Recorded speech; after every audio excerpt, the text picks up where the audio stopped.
As the mystery of Malaysia Airlines Flight 370, the Boeing 777 bound for Beijing that vanished seemingly without a trace, approaches the 2-week mark, the talking heads of the corporate news networks are becoming increasingly desperate to fill the 24/7 news cycle with meaningless speculation and blather. In their desperation, they have even turned to speculation on a subject long shunned as outlandish conspiracy theory by these very same networks: the possibility of remote control hijackings of commercial passenger jets. The latest theory is the flight could have fallen victim to the world's first cyber hijack.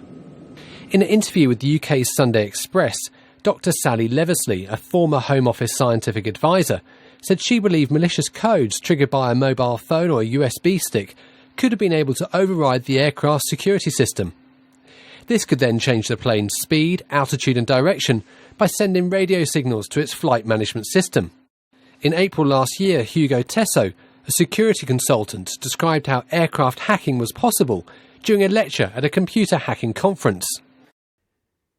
The speculation is prompted in part by a report in the Federal Register last November noting that several models of 777, including the 777-200 model used for Flight 370, were susceptible to outside attack.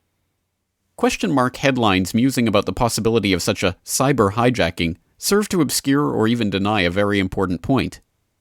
The first such cyber hijackings most likely took place over 12 years ago, on September 11, 2001, using technology that was tested, proven, and available long before that infamous date.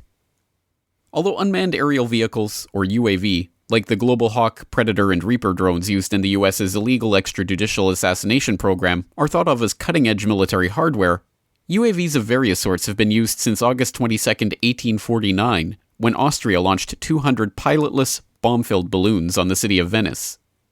Development of UAVs continued with radio-controlled drones and pilotless torpedoes developed in World War I, the creation of the U.S. Air Force's pilotless aircraft branch in 1946, the deployment of military UAVs in the Vietnam War, Israel's development of the first drone with real-time surveillance capabilities in the Yom Kippur War, and U.S. use of the technology in Grenada before the birth of the modern era with the extensive deployment of Pioneer drones in the first Gulf War.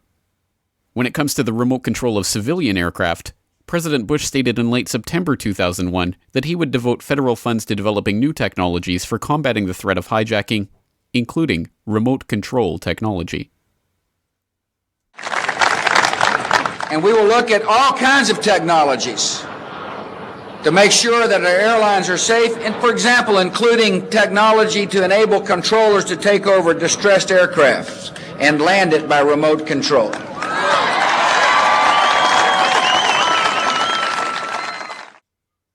But even at that time, remote control technology had been successfully demonstrated for commercial jetliners for nearly 2 decades.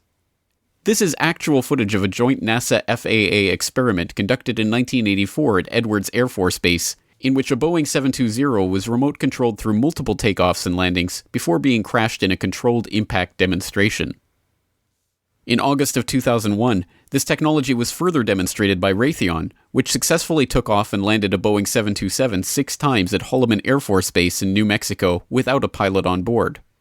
Raytheon also developed a sensor suite for the Air Force's Global Hawk drones, and Raytheon Network-Centric Systems has recently won multiple contracts to help develop advanced communication systems for the E-4B, the U.S. government's so-called doomsday plane that was spotted above the White House shortly before the strike on the Pentagon, and which has since been confirmed was one of 4 functioning doomsday planes operating in the skies on that day. It appeared overhead just before 10 a.m., a 4-engine jet banking slowly in the nation's most off-limits airspace, on the White House grounds and the rooftop, a nervous scramble. About 10 minutes ago, there was a white jet circling overhead. Now, you generally don't see planes in the area over the White House. That is restricted airspace. No reason to believe that this jet was there for any nefarious purposes, but the Secret Service was very concerned, pointing up at the jet in the sky. And still today, no one will offer an official explanation of what we saw. 2 government sources familiar with the incident tell CNN it was a military aircraft and say the details are classified. This comparison of the CNN video and an official Air Force photo suggests the mystery plane is among the military's most sensitive aircraft, an Air Force E-4B. Note the flag on the tail, the stripe around the fuselage, and the telltale bubble just behind the 747 cockpit area. Curiously, on 9/11 itself, Raytheon employees with ties to the company's electronic warfare division, including a man described as the company's Dean of Electronic Warfare and multiple senior engineers for electronic systems, were among the listed passengers on each of the 3 planes that hit their targets that day. Raytheon also had an office in WTC-2 on the 91st floor, and despite the fact that there were only 4 survivors from the Twin Towers who were above the impact zone at the time of the plane hits, no Raytheon employees died in the office that day. Another curious connection presents itself in Dov Zakheim, the comptroller of the Bush Pentagon and, until taking over his Pentagon role in 2001, CEO of SPC International, a subsidiary of System Planning Corporation, which provides a so-called flight termination system for the U.S. military that the company boasts provides a fully redundant turnkey range safety and test system for remote control and flight termination of airborne test vehicles. As comptroller of the Pentagon, Zakheim was responsible for the trillions of dollars that could not be accounted for in the Pentagon's books at the time of 9/11, and which prompted Secretary of Defense Rumsfeld to declare a war on bureaucracy on September 10th, 2001. Pentagon, the day before 9/11, Secretary of Defense Donald Rumsfeld declared war, not on foreign terrorists. The adversary is closer to home. It's the Pentagon bureaucracy. He said money wasted by the military poses a serious threat. In fact, it could be said that it's a matter of life and death. Rumsfeld promised change, but the next day, the world changed. And in the rush to fund the war on terrorism, the war on waste seems to have been forgotten. My 03 budget calls for more than $48 billion in new defense spending. More money for the Pentagon when its own auditors admit the military cannot account for 25% of what it already spends. According to some estimates, we cannot track $2.3 trillion in transactions. Flight 77 was supposedly piloted by Hani Hanjour, a flight school dropout who could not handle a Cessna 172, but somehow managed to steer a 757 in an 8,000-foot descending 270-degree corkscrew turn at 500 miles per hour to come exactly level with the ground. Neither experienced pilots nor aviation officials could believe that such a move could be pulled off with such precision at such high speeds by any but the most experienced pilot. Watching the flight on her radar screen, Dulles International Airport air traffic controller later remarked, "The speed, the maneuverability, the way that he turned, we all thought in the radar room, all of us experienced air traffic controllers, that was a military plane." By what we are expected to believe is a massive coincidence, the flight ended up hitting the Pentagon in the budget analyst office, where the DoD staffers overseen by Zakheim were working on the question of the missing trillions. This is a picture of the location of the victims of the Pentagon attack that was released as part of the prosecution exhibits at the trial of Zacarias Moussaoui. It depicts the offices that were destroyed in the attack, including the office of Resource Services Washington, a team of 65 civilian accountants, bookkeepers, and budget analysts, 34 of whom died on September 11th, 2001. As a Pittsburgh Post-Gazette article of December 20th, 2001 noted, Robert Jaworski, the director of the office, was faced with the task of choosing which of his colleagues' funerals he would attend because he could not physically attend them all. The office's role in processing information regarding the unaccounted for $2.3 trillion has never been established by outside researchers and, in fact, has never even been inquired into by professional journalists.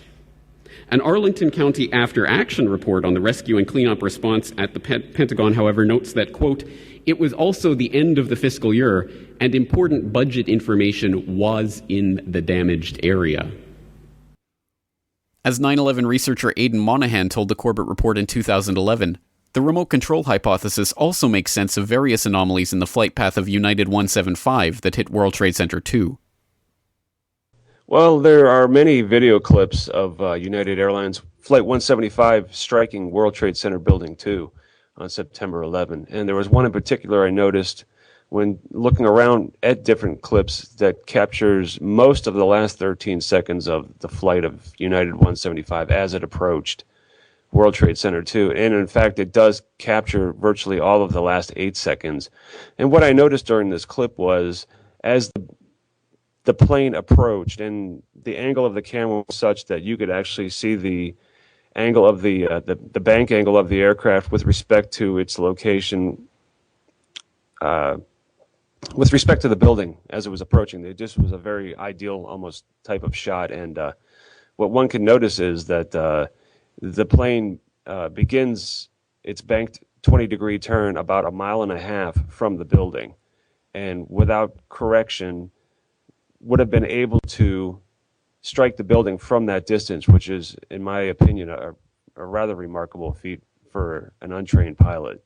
What it does require is the precise coordination of at least two factors: the selection of a correct bank angle from the given location from where you are making this turn, and also traveling at a rate of 799 feet per second, the initiation of this turn at the precisely correct time. Because the turn that we observed, had it started rather a second sooner even or later than observed, means the plane misses the building by 799 feet necessarily. And in my view, possibly suggested the role of flight control computers or other avionics and autopilot systems, as opposed to the unproven allegation of hijacker pilots in control of these airplanes. As incredible as such a narrative is to the general public, that incredibility stems largely from the media's steadfast refusal to report on the proven technologies to accomplish such a cyber hijacking that have been available for well over a decade. Whether or not Flight 370 was the victim of such an attack, or something different altogether, remains to be seen. But the many pieces of the 9/11 puzzle pointing to the use of remote-controlled technologies to pilot the flights on that fateful day, from Raytheon's test flights of remote-controlled passenger jets, to Zakheim's involvement with a company responsible for remote-control flight termination systems, to the precision of United 175's bank angle and turn start time, to the presence of the E-4B doomsday planes in the skies that morning, provide a compelling counter-narrative to the tabloid press's claim that Flight 370 may be the first example of cyber hijacking. One other piece of that puzzle provides yet further credence to the claim of remote-control planes on 9/11. In a story so bizarre that it simply cannot be shoehorned into the official 9/11 story, and thus has been ignored, police officers stopped a strange van near their temporary command post next to the still smoldering Twin Towers while the chaos unfolded on the morning of 9/11. According to the official report of the Mineta Transportation Institute, there were continuing moments of alarm. A panel truck with a painting of a plane flying into the World Trade Center was stopped near the temporary command post. It proved to be rented to a group of ethnic Middle Eastern people who did not speak English. Fearing that it might be a truck bomb, the NYPD immediately evacuated the area, called out the bomb squad, and detained the occupants until a thorough search was made. The vehicle was found to be an innocent delivery truck. The plane was explosives on King and 6th Avenue. King on 6th Avenue, you say? We need the bomb squad. One of those remote control planes filled with explosives. Five the message about the remote control plane. Jason Torres on the air. Central, clear the air for the message about the plane. Central, I got a message on that plane. It's a big truck with a mural painted of an airplane diving into New York City and exploding. I don't know what's in the truck. The truck is in between 6th and 7th on King Street. Alright, 10-4, I'll send the issue in the bomb squad there for West King. No explanation of who these men were or why they had a picture of a remote-controlled jet flying into the World Trade Center painted on their delivery van on the morning of 9/11 have ever been provided, much less even asked for by the complacent, complicit mainstream media.